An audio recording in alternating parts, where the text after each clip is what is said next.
Hello, everyone. My name is Gary Wenk, and I'm a professor of psychology and neuroscience here at Ohio State University, where I've been teaching behavioral neuroscience and the psychopharmacology courses for the past 15 years. Prior to that, I worked at the University of Arizona, where I did much the same thing. And I began my career at Johns Hopkins University in Baltimore, where I first began my studies that are continuing today on brain aging and primarily Alzheimer's disease. But all of that research actually, I think, informed me for what I was teaching in behavioral neuroscience and psychopharm, which is where I find myself today. What advice would you give to stay motivated and engaged throughout school and research? It's what I discovered to be the most important feature for being a scientist, being an academician, and that's to maintain a sense of curiosity. Constantly ask questions, want to know the answers. Just don't settle with the things your professor tells you. Ask why. I think personally that a sense of curiosity is what carries me through, and I think will carry you through difficult times when you feel frustrated or lost. It's not you. It's not that you don't understand. It's just that you haven't been explained completely. If you don't have an answer that you can find from your faculty, then go to the scientific literature. You may get to a point where there are no answers. And now you have discovered your future, because now you can begin to answer your own questions for the next generation of scientists. What is the coolest thing you have ever discovered? The coolest thing that I ever discovered was that the brain suffers with inflammation. Now, when I first started studying the brain, there was this general concept that the brain never became inflamed, that inflammation was something that happened outside the brain, that the brain was a protected organ. And if you look at some of the old textbooks, you'll still see that. What amazed me was about, oh my goodness, it's almost 30 years ago now. I stumbled onto the fact that the brain will become inflamed.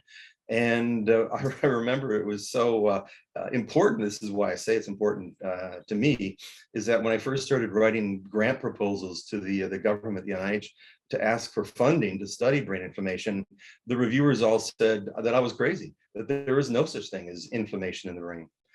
Here we are 30 some years later, and it turns out that inflammation causes Alzheimer's and Parkinson's and Lou Gehrig's disease, and the list goes on and on. It's present in AIDS. It's everywhere in the brain, and it plays a very important role. So I think it was a cool discovery. Sort of had to fight against, I think, an uphill battle against my colleagues who simply believed that I was wrong.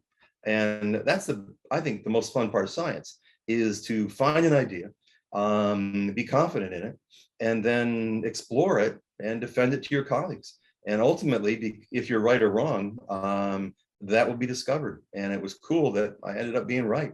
How did you choose neuroscience? First of all, you have to understand that I'm so old that neuroscience didn't exist at the time. The Society for Neuroscience didn't exist. We were mostly in psychology departments, and we were all curious about the brain. I was. But my interest in the brain goes back to the point when I think I was 10 years old, and I was watching programs on TV like House, or Doogie Howser, or in my case, a show called Ben Casey, who was a dashing young physician who helped people. And a lot of the cases involved the brain. And so I got a brain model that I ordered, through the mail. I started reading books about it. I started making drawings on the wall, much to the chagrin of my mother, of brains. And I just kept going. I love reading the neuroscience literature because I still carry that curiosity with me. So I think my curiosity began a very long time ago, and I have to blame it all on television. How do you keep your life outside of work fun and fulfilling? I've had this question with undergraduates now for decades, and it changes a little bit, but not much. And this is going to sound crazy, but make sure that A, you don't marry a neuroscientist, and B, you find somebody who understands what it means to marry a neuroscientist. We live an odd life. The passion that takes over your life to satisfy that unending curiosity means that you work very long days every day of the year. Vacations are something that you will deny, that they never happen, which sounds awful, but it's not, because every day is a vacation. Every day is fun. And you need to make sure that your spouse and your family understands that that's a passion. The other thing about science in general is that it's a very collaborative endeavor, and you will travel a lot. At first, it's fun, and then it's just a job, but you are constantly traveling, meeting with colleagues, which at the same time, I have to say, is one of the most enjoyable parts of being a neuroscientist, and that's having really smart friends who are as curious as you are and challenge you. You know, still today, I have 5 Facebook friends who won Nobel Prizes.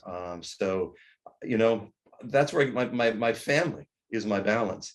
But it turns out my family is also the scientists who I know around the world, and I need to go visit them too. And make sure your family locally understands that. If they do, then you will find balance, I think, in your life.